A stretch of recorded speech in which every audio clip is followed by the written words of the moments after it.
Jubilee Hills bomb blast కేసులో నిందితుడైన సయ్యద్ మక్బూల్ అనారోగ్యంతో వైద్యం పొందుతూ గాంధీ ఆసుపత్రిలో నిన్న ఉదయం 5 గంటల సమయంలో చనిపోయాడు.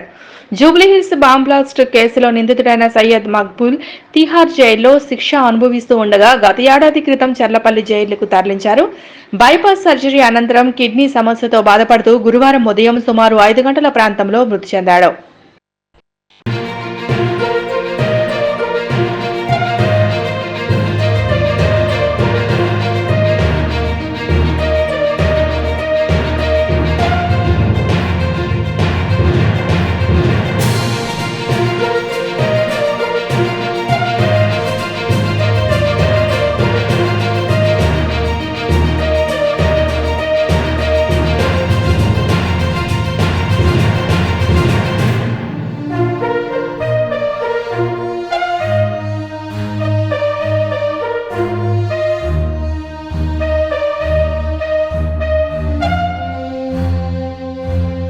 జూబ్లీహిల్స్ బాంబ్ బ్లాస్ట్ కేసులో నిందితుడైన సయ్యద్ మక్బూల్ అనారోగ్యంతో వైద్యం పొందుతూ గాంధీ ఆసుపత్రిలో నిన్న ఉదయం 5 గంటల సమయంలో చనిపోయాడు.